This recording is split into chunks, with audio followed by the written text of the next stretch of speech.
Good morning, everyone. Thank you for joining me today for this presentation on fibromyalgia. My name's Hazel. I'm the office admin for FMA UK at our head office, which is based in Paisley, just outside Glasgow. I've had fibromyalgia myself for just over 30 years and started with my daughter. So a lot of lived experience with fibromyalgia, and I've worked with the charity now for 13 years as their office admin. And before that, I was a volunteer with them for a couple of years. So I've got a presentation for you today. Explains a bit about fibromyalgia and also about the charity. And then at the end, I'm happy to answer any questions that people may have. Hopefully you can all see that fine. So we call this the fundamentals of fibromyalgia. So first of all, what is fibromyalgia? It's a long-term health condition. It can be debilitating for many of the people. It can be life-changing as well for many, depending on the severity of the symptoms. Four sort of main core symptoms that are required for fibromyalgia diagnosis is widespread body pain. So that used to be described as pain in the four quadrants, so it'd be top, bottom, left, right. Fatigue and exhaustion, very much not just tiredness, it's an overwhelming exhaustion, as if someone's just pulled the plug and absolutely no energy. Non-refreshing sleep, so you can go to sleep, get a full 8 hours sleep, but wake up feeling just as tired, and sometimes even more tired than when you went to bed. And cognitive disturbances and confusion. So that can vary. It can be short-term memory loss. It can just be a lack of concentration and focus. You can mix up your words, forget your words. For example, you might be wanting a plate and you'll say, "You pass me over that fork." Things like that. So often it can be a game of charades trying to get the right word that happens. So for many people that suffer with fibromyalgia, it can have a huge impact in their lives. And often you're unable to do the things that you did before you had fibromyalgia, or you need to limit what you're doing and adapt how you do it. People may need to change jobs, change career, simple tasks such as just basically showering, getting dressed, doing the housework, all the basic sort of daily things that we take for granted can become more difficult. And like any condition, fibromyalgia can affect you either mildly or to the more severe end of the scale, and everything in between. Who's affected and what causes fibromyalgia? At the moment, we don't know exactly what causes it. For many people, there's some sort of trigger or trauma, and that could be something emotional or something physical. So it could be a death, an abusive relationship, just been a lot of stress in their life. As I say, for myself, it was giving birth, so it could be an operation, it could be an accident, an infection, an injury. But for others, I don't know why it started. It's just they woke up one morning and they had unusual symptoms. Believed to impact around about 120 people in the UK, and it impacts women more than it does men. And that ratio is currently thought to be around 7-1. I'm not sure why. There's been research looked into the sort of hormonal aspect of things in case it was that, but nothing specific and definite has ever sort of came up. And for some people, it might be it's been a series of small things happening. It's not one big thing. Some people can put it to a specific day and time when a symptom started. For example, myself with childbirth. But other people, it's like, no, it's been going on for a few years, but I'm not quite sure when it sort of starts. Diagnosis and the treatment of fibromyalgia. can be a complex condition to diagnose. The symptoms overlap with many other conditions, and it can take years in seeing several doctors and going backwards and forwards, trying to get that diagnosis. Blood tests, x-rays, anything like that which is done all come back normal. So they're generally done. Fibromyalgia doesn't show up on any tests. So blood tests and x-rays are done to sort of eliminate and rule out other conditions. But it can be very frustrating if you're taking several years and constantly getting told, that's fine, your tests are normal, there's nothing to worry about. But you're still living with all these symptoms and not getting any answers. The Royal College of Physicians website has diagnostic guidelines on it for health professionals and a patient information leaflet, and NICE guidelines 2021 for chronic primary pain included fibromyalgia, and then they included information on the condition and sort of the treatment. So there's no cure, so treatment is focused on managing the conditions. Combination of medications often used, basic pain medication, antidepressants and anti-epileptic medications are often prescribed.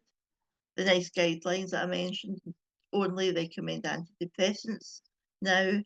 However, many people find that it's a combination, maybe one or two medications that's works for them. And it's very much trial and error to find out what suits. As many people with fibromyalgia find that they're very sensitive to the side effects and can't tolerate the medications. Just need to get a drink. Other sort of ways of treatment is sort of self-management techniques. So often cognitive behaviour therapy, acceptance and commitment therapy and counsel, etc. are recommended. They might not reduce the pain, but you can put you in a better place to be able to deal with it.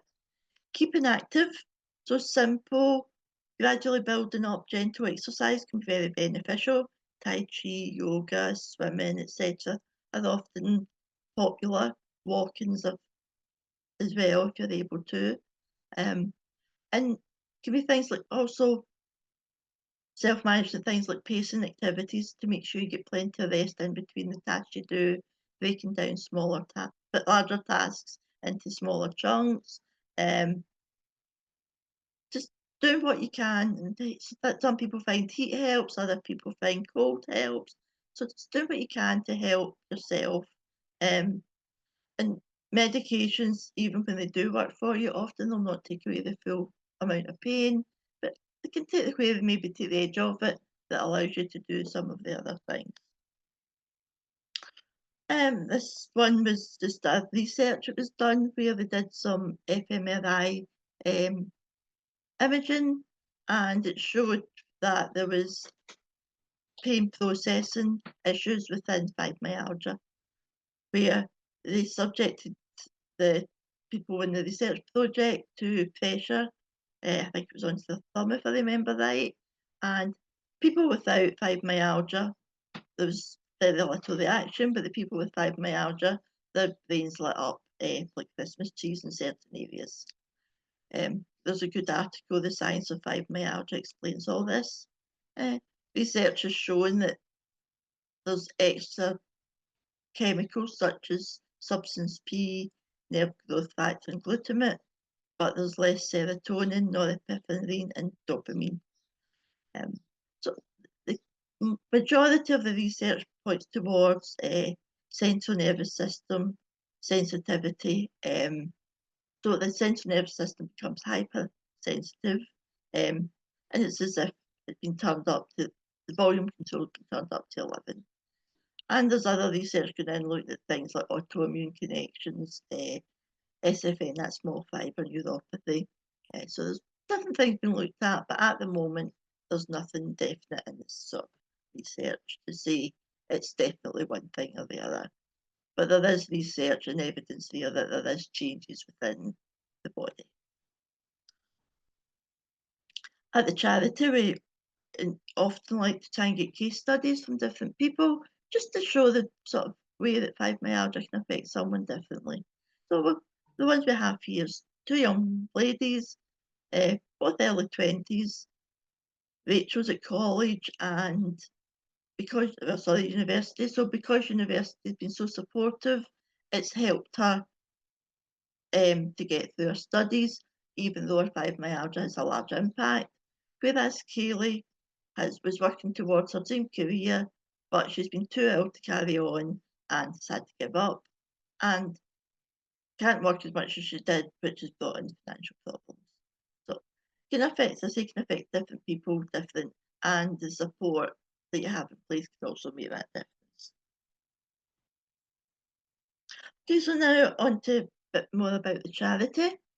So the charity's mission statement, as you can see, is to raise awareness of improve the lives of people with fibromyalgia through increasing awareness of the condition, improving awareness of and access to treatments. And that's sort of the core behind what we do, providing that support.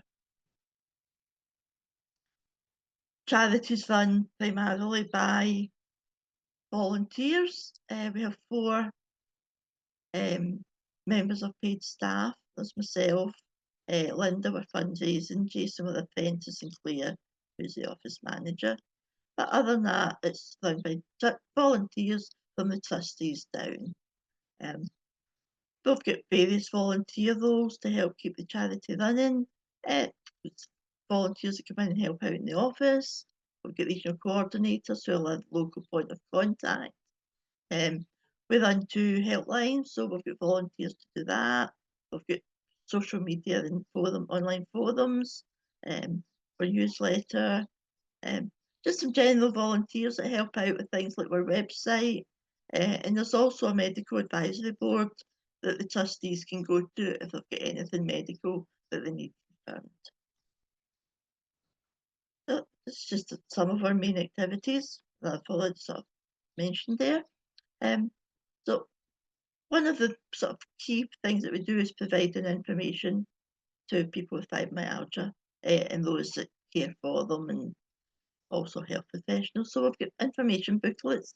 So we've got a basic patient information booklet. We've got one for young persons because children and young people also get fibromyalgia. We've got a booklet for medical professionals, and we've also got employment booklets, which is split into 2 booklets, one for the employee and one for the employer. We've got 2 helplines. We've got a national information helpline, which is just for general inquiries, but we also have a benefits helpline for any benefit related queries. And the volunteers who do a benefits helpline are all qualified in benefits. We also have 100 plus local support groups registered as working with the charity. I think it's about 120 at the moment, just throughout the whole of the UK. Unfortunately, I know that Wales is one of the areas that's very much lacking in groups, and there's not many there, but if anyone's looking for a support group near them, then please do get in touch. We'll let you know if there is one in your area. We also have online support. So we've got Health Unlocked page, we've got Facebook, X, Instagram, etc. And we also run a fortnightly online support group through Teams. We also do sort of awareness raising campaigns, and this month, May, it's Fibromyalgia Awareness Month, and we did a Light Up for Fibro campaign where we get buildings lit up purple to raise awareness. The charity is self-funded. We don't get any government grants, so we depend on fundraisers, legacies and donations to keep the charity going. And that can go from a bake sale to somebody doing something. We've got here the charity skydive in Falkland Island Trek, and everything in between. We also get a lot of runners. We've got runners this year in the London Marathon, so we did, and we've also the Great North Run, and up here in Scotland we have the Kilt Walk, and we've had some volunteers and fundraisers in that as well.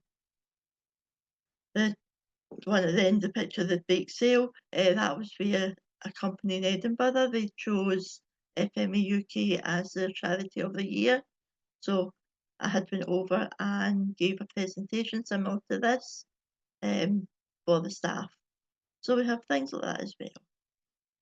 Again, we're quite active on social media, and this is just a few of the sort of social media campaigns that have been done over the years.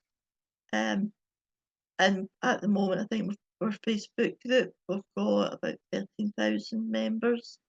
So we've got quite an active sort of social media presence. As I mentioned previously, one of our main things is our information packs. So these packs can be available online, which is the publications link there, or you can use the resources link to order them to be sent out to you in printed forms. And as I say, the booklets are there for person with fibromyalgia. Sometimes it's maybe a family member, a friend who's looking for information to help them. Other times it's maybe health professionals, social prescribers, etc. So we send out maybe 1,000 plus information packs a month, most months. So it's a very much an active part of what we do. And we have volunteers that come into the office that sort of make up the packs and send them out. So that's the end of my presentation. Just some links to our website and also details on how to contact us. And I'm happy to send a copy of the slides over if that would help people rather than trying to take it all down, or I can sort of send over the information by email as well. So thank you for having me on, and if anyone's got any questions, I'm very happy to answer them, and thank you. Stop sharing and the question coming in. Are there any particular questions people can ask their GP if they think they have a fibromyalgia?